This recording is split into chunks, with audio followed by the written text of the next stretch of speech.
If you thought the drama from that NASCAR antitrust trial was over, think again. Richard Childress just went on the record for the first time since December, and let me tell you, he is not holding back. But that's not all we're covering today. We've also got some disappointing news about Throwback Weekend at Darlington.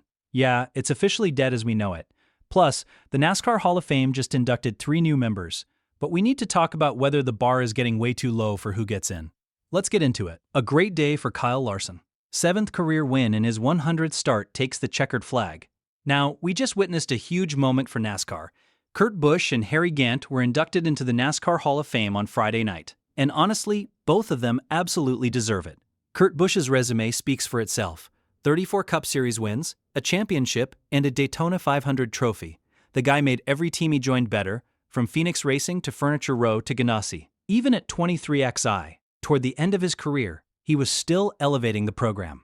Sure, Kurt needed a few second chances off the track. We all remember the controversies. But when it came to driving race cars, there was never any question about his talent or his place among NASCAR's elite. Then there's Harry Gant, the bandit himself.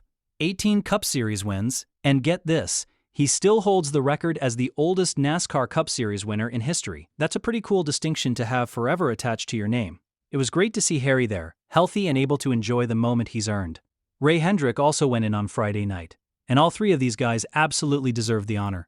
But here's where things get interesting. For years, there was an unofficial benchmark for Hall of Fame worthiness: 25 Cup Series wins. That seemed to be the magic number. Dale Earnhardt Jr. had 26 wins when he got voted in. Carl Edwards had 28. That line made sense. But NASCAR inducts new members every single year. It used to be 5 people annually. Now it's down to 3. 2 from the modern era ballot, 1 from other categories. And because they keep bringing people in year after year, that bar has been getting lower and lower. Ricky Rudd got in with 23 wins and no championship. Jeff Burton made it with 21 wins and no title. Now Harry Gant is in the Hall with 18 wins and no championship. They all had something that made them stand out. Ricky Rudd was an Ironman with incredible longevity. Jeff Burton has done amazing work in broadcasting and behind the scenes. Harry Gant has the oldest winning record that nobody's touching. But the point stands. The bar is dropping. And if it keeps dropping, where does it stop? Here's a wild thought. William Byron currently has 16 career wins. He's got a couple of Daytona 500 trophies. Number championship yet, but based on current trends, if Byron retired tomorrow, he'd probably be on track for the Hall of Fame eventually. And that just feels wrong, doesn't it? He's a great driver with a bright future. But should someone be able to get into the Hall of Fame with that resume? I don't think so. The NASCAR Hall of Fame should represent the absolute best this sport has ever produced. Not the very good, not the pretty great, but the best. Maybe NASCAR needs something like baseball's Hall of Very Good. A separate tier for excellent drivers who had great careers but didn't quite reach legendary status. The current system might be the best option, and maybe it'll balance itself out over time. Eventually, guys like Martin Truex Jr. will be on the ballot, and he's absolutely a worthy Hall of Famer.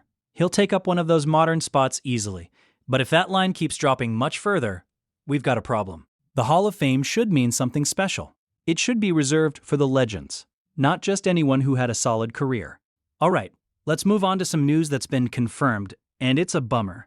Throwback Weekend at Darlington is officially dead, at least in the form we've known and loved for the past decade. Bob Pockras from Fox Sports confirmed with NASCAR that they won't be asking teams to run throwback paint schemes for Darlington in March anymore.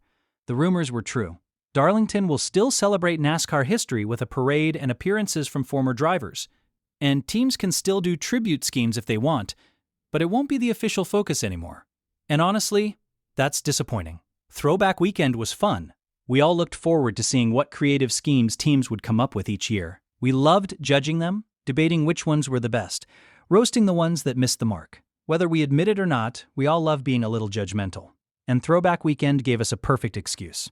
Now that decade-long tradition is gone, big teams were struggling to go to their massive sponsors who pay millions of dollars and ask them to change their colors and branding for one specific weekend.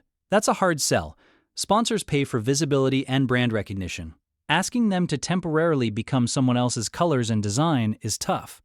Even if sponsors keep their logos and colors, they could lean into the style of the 70s or 80s. Drivers and crews could still dress up. There are ways to maintain that vintage vibe without completely rebranding. Because otherwise, what's spraying Darlington's identity? It's already completely overshadowed by the Southern 500 in September. The Southern 500 is iconic, legendary, one of the crown jewels of the schedule. The spring race has always felt like the awkward little brother nobody wants to hang out with. Now, let's get to the main event. Richard Childress recently gave his first public interview since the antitrust trial back in December, and he is still heated. For those who need a refresher, that trial was a mess for Richard Childress personally. We all remember the leaked text messages from NASCAR executives. Former NASCAR president Steve Phelps called Childress a stupid redneck and an idiot, among other things. Those texts went public during the trial, and they were ugly, really ugly. But it wasn't just the texts. During the trial, NASCAR's attorneys revealed that Richard Childress only owns 60% of RCR. The other 40% is owned by an investment group in New York. They also brought up evidence that Childress has explored selling his stake in the team. When that information came up, Childress snapped on the witness stand. He demanded to know how they got that information, because it was supposed to be under an NDA. The lawsuit eventually settled. 23XI, Front Row Motorsports, and NASCAR all came to an agreement. But there was never a clear explanation about how NASCAR obtained that confidential RCR information, or what would come of it. So, what did Richard Childress say in this recent interview? As far as the personal damages that came to me, if I tell you what I think now, you'd probably be bleeping me out. So, that is still to be carried on in the future, the personal attacks against me. And I'm like an old elephant, you don't forget. Do you think Richard Childress should pursue legal action against NASCAR? Are those text messages from Steve Phelps enough to justify a lawsuit? Drop your thoughts in the comments below.